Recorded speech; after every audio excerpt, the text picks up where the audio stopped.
Studio with the story about a variety of people battling the disease right here in Oregon. Kelly?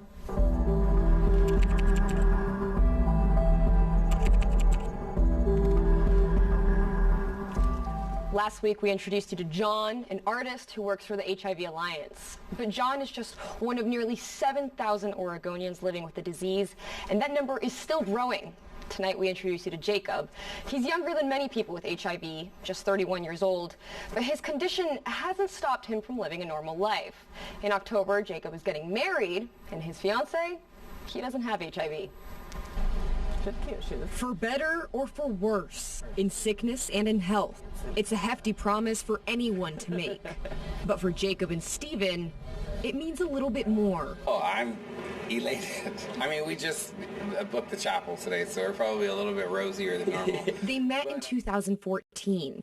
It started with a simple flirtation. He commented on one of my pictures, saying I was a cute guy. And a significant revelation. How long did you wait to tell Stephen about HIV? The first time we talked online. Wow. You just got it out of the way right away. Yeah, when you have HIV there, you have to tell everybody, especially people that you love and respect and want to be intimate with. Jacob's HIV status didn't put brakes on his relationship with Stephen. You never want to hear that from someone, but I am a bit older, so I've gone through a lot of it, and it's not a death sentence anymore. I know there are ways that you can be safe. About 10 years ago, when Jacob was first diagnosed, his outlook was different. He was just 22 years old and married to his first husband. We were driving on the Bay Bridge, and I thought about driving off of it with him because he infected me. But I didn't, and I went and got my results and fell into a deep depression. Depression and eventually a divorce. But an HIV prognosis in the 21st century looks a lot different than it did in the 80s or the 90s. With time, Jacob bounced back. I saw a doctor and she let me know, you're not going to die. Here's the medication. One pill. I was lucky. A lot of people weren't lucky or aren't lucky enough to have just one pill a day. That one pill has set the tone for Jacob's life. The HIV Alliance says serodiscordant relationships where one partner doesn't have HIV, are possible if the couple takes the proper precautions. So the person living with HIV would take their medication every day, and if they do, they would have a suppressed viral load, making them less likely to transmit HIV.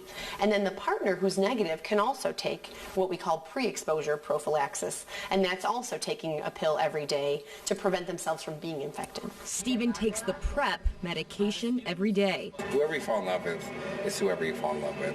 If that person happens to be HIV positive, especially this day and age, now you're just giving yourself an excuse not to be with that person. There's something else or another reason that you don't want to be with them, for me.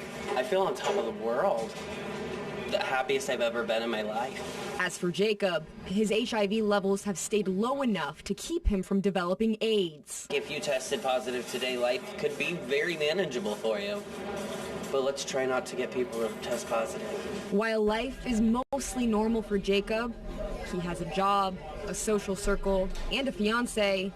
It remains challenging. He says there have been those who have turned their backs on him. The stigma behind it, it's gross, it's dirty, it's not as